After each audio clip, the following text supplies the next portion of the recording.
দেবগণ দেবৰাজ হুদুৰত হিয়া দেৱৰখিনা দৰ্কন নিশ্চয় আগমন হৈছে আমাৰ সমীপে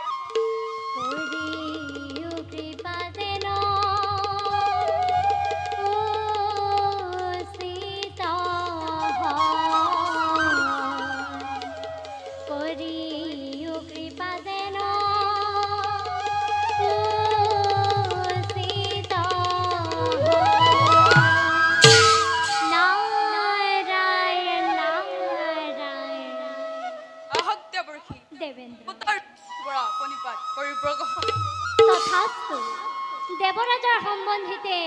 দেবগণেৰ জয় হোক দেবেন্দ্ৰ দেৱৰখি অসুৰবোৰৰ অত্যাচাৰৰ কিছু হাম কাটিছেনে পৰিলে তনুমে তৰিব দেৱৰখি দেবেন্দ্ৰ সময় জিতে যেনেদৰে কৰিব পান তেনেদৰে আমি কৰ্তব্যত হ'ব লাগিব ভগৱান নাৰায়ণ নাৰায়ণ বাৰু দেবেন্দ্ৰ দেৱৰখি খন্তেক সময় আগতে মহামুনি দুৰ্বাসা আপোনাৰ ওচৰলৈ আহিছিল পিছে কিবা উদ্দেশ্য লৈ দেৱৰখি দেবেন্দ্ৰ মহামুনি দুৰ্বাসাক জগতজননী লক্ষ্মী দেৱীয়ে গুৰুদাক্ষমালা অৰ্পণ কৰিলে নারায়ণ কিন্তু সেই মালা মুনি আজি আপোন গলে হ'ব নাপায় বুলি আমাৰ হাততে কৰিলে অৰ্পণ আৰু আমিও মুনিক গাহিৰগত কৰি মালাধাৰী কৰিলো গ্ৰহণ নাৰায়ণ পিছে সেই মালাধাৰী আপুনি কি কৰিলে দেৱৰখি দেবেন্দ্ৰ মই সেই মালাধাৰী মোৰ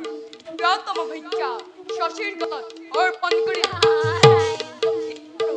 কেনে হ'ল দেৱৰখি হওঁতে সুন্দৰেই হৈছে সেই মালাধাৰী শশীৰ গলত লক্ষ্মীৰ দৰে শোভা কৰিব কিন্তু কিন্তু কে দেৱৰখি ভাবিছো আপুনি নিজেই নিজকে ইমান তুচ্ছ জ্ঞান কিয় কৰিলে ভাবি চাওক দেবেন্দ্ৰ ৩৩ কোটি দেৱতাৰ পালক আপুনি দেৱৰাজ ইন্দ্ৰ আপোনাৰ অসাধ্য একো নাই ইচ্ছা কৰিলে আপুনি শত সহস্ৰ ৰুদ্ৰাক্ষৰ বৃক্ষ অমৰাৱতীৰ নন্দন কাননত ৰোপণ কৰিব পাৰিব এনে স্থলত এজন তপস্বীৰ দ্বাৰা পৰিত্যক্ত মালাধাৰী নিজৰ প্ৰাণাধি প্ৰিয় পত্নীক পিন্ধাই আনন্দ লভিছে যেতিয়া আমাৰনো আৰু কি দেৱৰখি আপুনি সুখী হওক দেবেন্দ্ৰ আমি এতিয়া বিদায় দেৱৰখি কিন্তু মনত ৰাখিব দেবেন্দ্ৰ ৩৩ কোটি দেৱতাৰ পালক আপুনি মই ইন্দ্ৰ এই মায়াত বন্দী হলে কালিন্দী ভোমোৰা দুই বন্দী হলে চৰা এ তুমি বন্দী হলা দৰ্প অহংকাৰে নুবুজি ঈশ্বৰ লীলা নুবুজি ঈশ্বৰ লীলা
Snow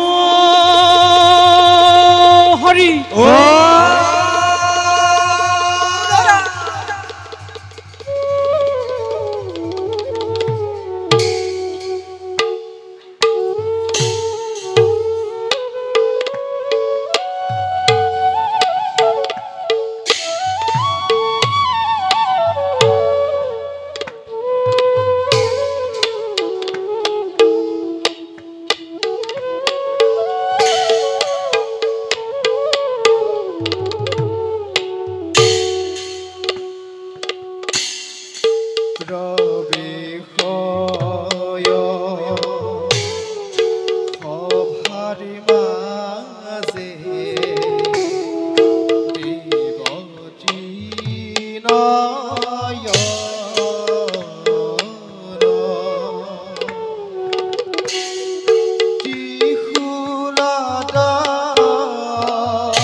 জাতিষ্কাৰ কৰিছে আজি মোৰে কৈলাশ ভক্তই আমাক কয় কৰুণাময় আহুত বুলি কিন্তু নিন্দুকজনে শ্মশানৰ ভস্ম ধূলাত ধূষিত ভূত প্ৰেতৰ সংঘী অঘৰী বুলি কৰে তিৰস্কাৰ যিয়ে আমাক যেনে ভাবে না ভাবক আমি মাত্ৰ জগৎবাসীক দেখুৱাও যত জীব তত শিব যত জীব তত শিব যত জীব তত শিব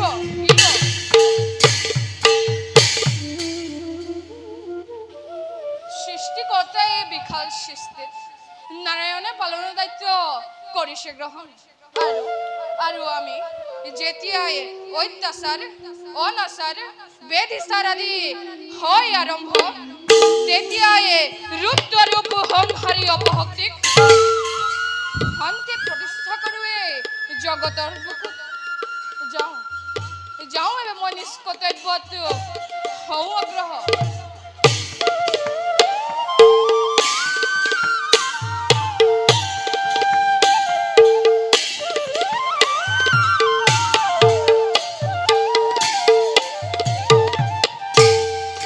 কৃষ্ণ হৰি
আজি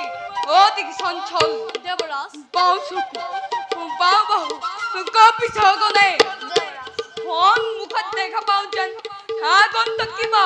বিপদৰ সংকেত দেৱৰাজ বাজি উঠে কৰ্ণৰ অৰ্থত একেটাই বাণী ইন্দ্ৰ নাই তোৰ বেছি খাওঁ গলে স্বৰ্গ হস্তৰ স্বৰ্ণ হব অমৰাৱতীপুৰ দেৱতা হব নিৰ্যাতন লোক পাব দেৱতাৰ গৌৰৱ লোক পাব দেৱতাৰ গৌৰৱ লোক পাব দেৱতাৰ গৌৰৱ দেৱৰাজ অযথা চিন্তা কৰি মস্তিষ্ক নকৰিব অগমান দেৱতা নহয় দুৰ্বল আছে আমাৰ বাহুবল আছে অস্ত্ৰ বল সেয়ে সুস্থিৰা কৰকাতে কিবা কাৰ্য কৰিম আপন দেৱৰাজ কহৰ কি দুৰ্বাসা উদ্ধাম্বিত হৈ এই ৰাজসভাদিকে হৈছে আকব মোৰ খেইছে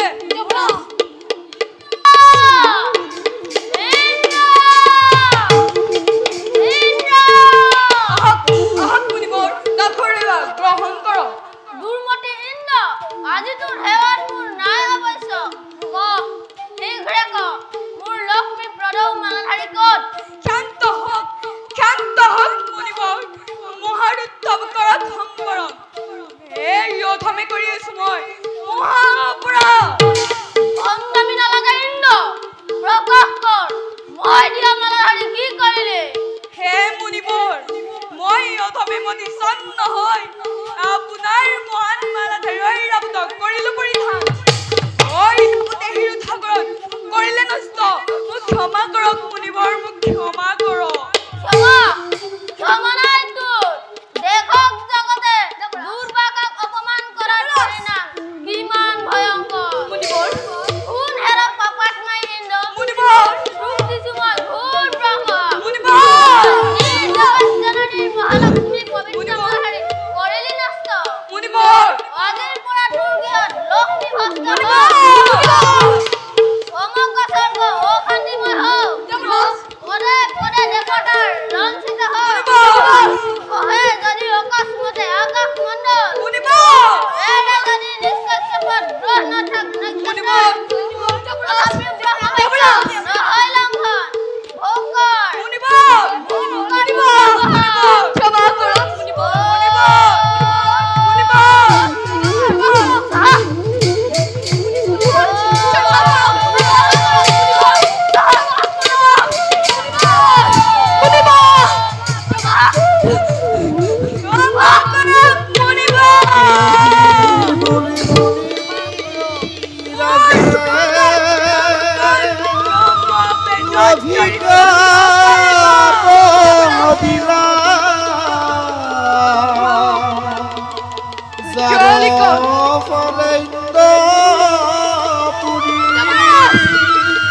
Kapodros, oh,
দেৱৰাজ দেৱৰাজ কৃষ্ণ হৰি জয় দৈত্যৰাজ বলি জয় জয় দৈত্যৰাজ বলি জয় জয় দৈত্যৰাজ বলি জয় জয় জয়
প্রহ্লাদর নাতি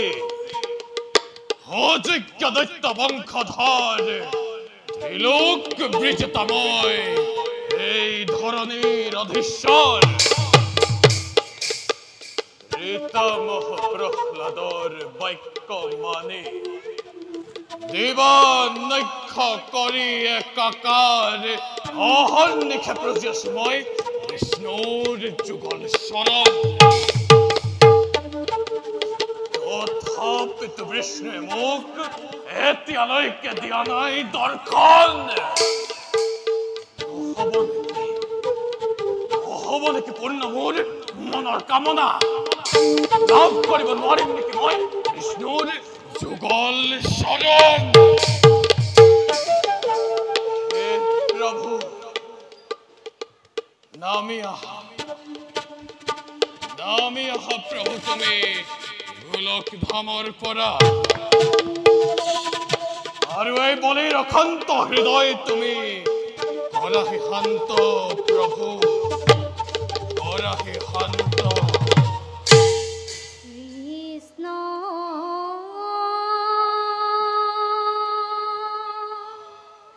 গোপাল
আপনাৰ আগমনে কৃতাৰ্থ কৰিলে বলিৰ জনম অধমৰ হহস্যকতি প্ৰণিপাত কৰিব গ্ৰহণ। দানব ৰাজৰ জয় হোক। গুৰুদেবৰ ৰাজন কওকচোন আপোনাৰ হঠাৎ আবিৰ্ভাৱ হোৱাৰ কাৰণ কি? নাই কোনো তেনে বিশেষ কাৰণ।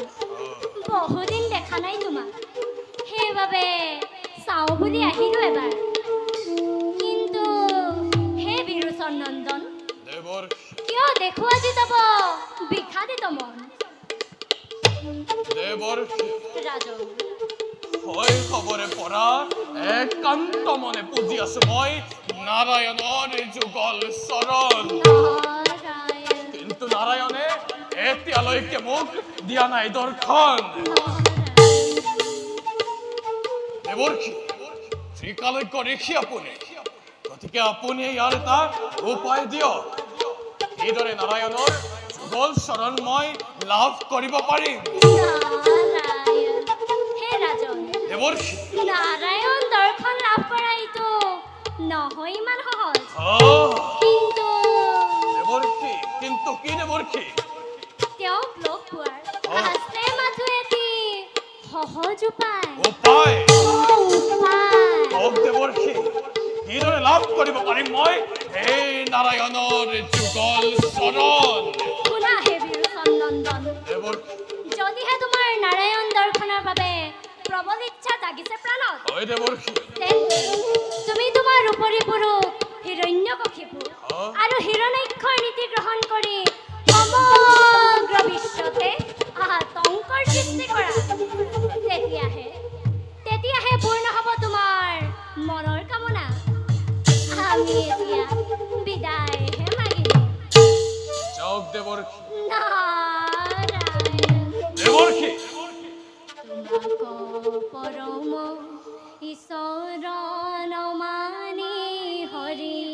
হৰি হৰি হৰি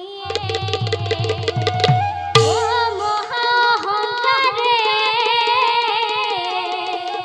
দ্ৰোহয় চলিলো ও আৱে তজুপদে শৰণ পখিলো হৰি হৰি হৰি হৰি মই দুহিয়াৰ দ্ৰোহ ক্ষমা কৰা স্বামী। মই দুহিয়াৰ দ্ৰোহ ক্ষমা কৰা স্বামী। নাৰায়ণ দেৱৰ্ষি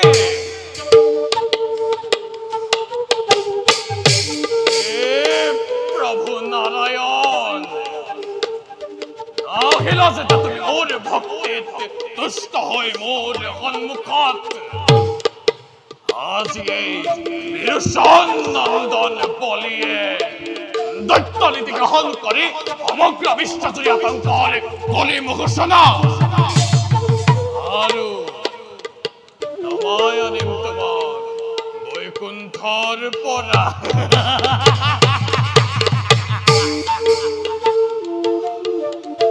উদ্দেশ্য মাথো এটাই, নাৰায়ণ দৰ্শন। আজিৰ হন্তে হৃদয়ৰ স্তৰে স্তৰে লিখি ললো ভক্তি দ্ৰোহ দেৱদ্ৰোহৰ জীৱনৰ একমাত্ৰ পথ।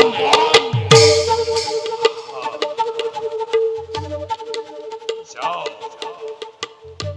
যাও এতিয়া পিতামহ প্ৰহ্লাদৰ আশীৰ্বাদ লৈ ভৱিষ্যতৰ কাৰ্যপন্থাত হওঁগৈ স্থিৰ।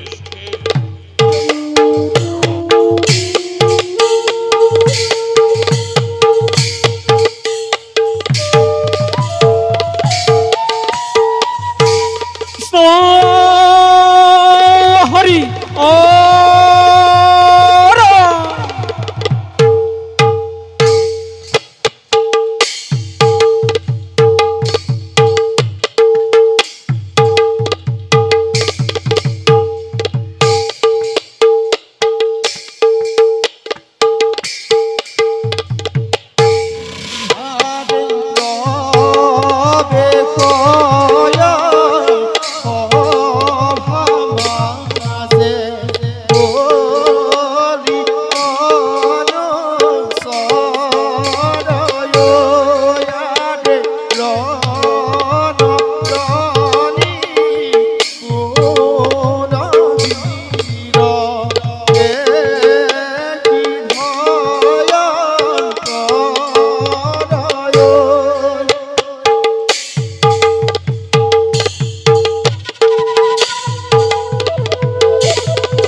ক্ষণে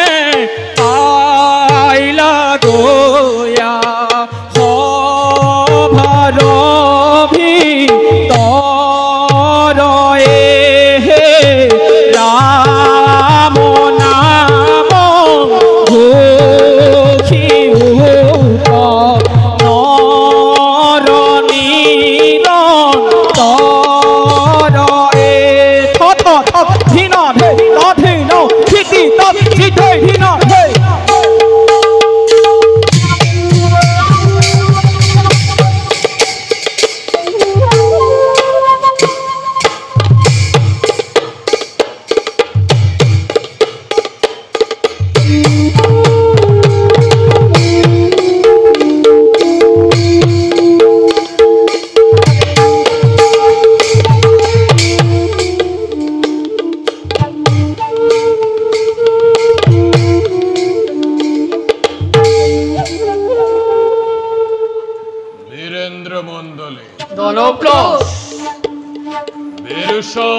নন্দনময়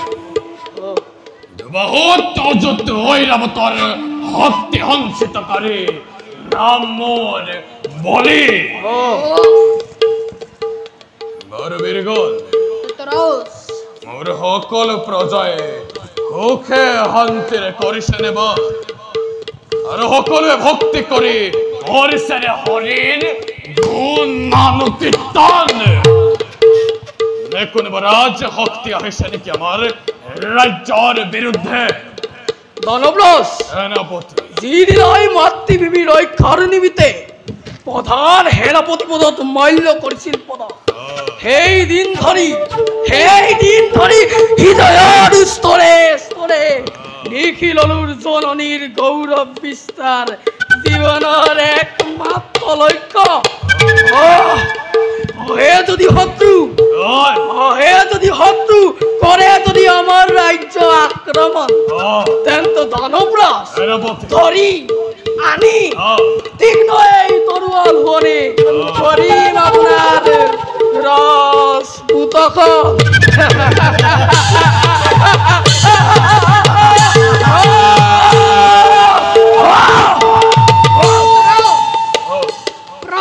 পালক রাজা আপনার বিদ্রোহ হয় কোনে করে যদি দুর্বাস দয়া তেনেহলে নাথাকো পহি দুহন সবতি রাজঋণ রাজ অন্ন খুঁজিবৰ বাবে যেতিয়াই হব প্ৰয়োজন স্বদেশৰ বাবে নিষ্প্ৰাণ দেৱ কাৰ্য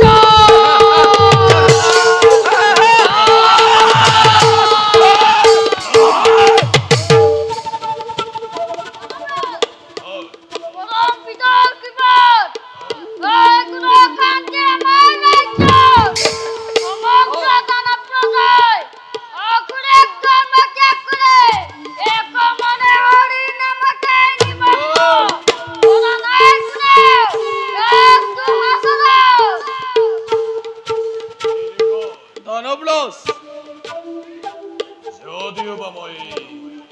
মত্যৰ হাত তথাপিতো মন মোৰ অতিকে অশান্ত সেনাপতি ভাবিছো এক পিতৃৰ জন্ম আমি দেৱ আৰু দানৱ স্থলত দেৱতাই অকলে কি অমৰাৱতীপুৰত শাসন কৰিব য'ত নাই ৰোগ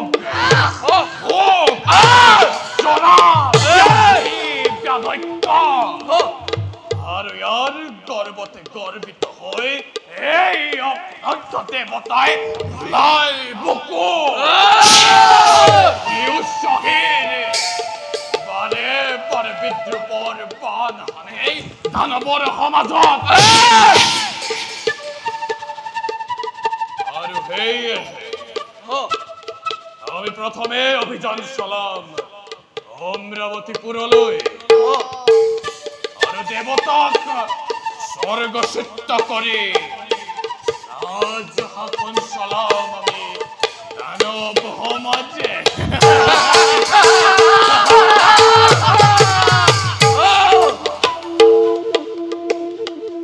স্বর্গ স্বর্গ স্বর্গ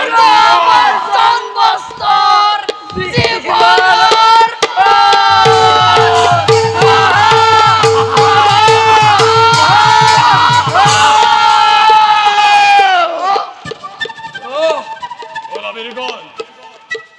চতুর দেবতার ভাগ্যলিপি করি অন্ধকার স্বর্গ সিদ্ধ করু দেব সমাজ আর দেবতার পরিবর্তে মুক্ত বিচরণ করিম স্বর্গপুরত দানব সমাজে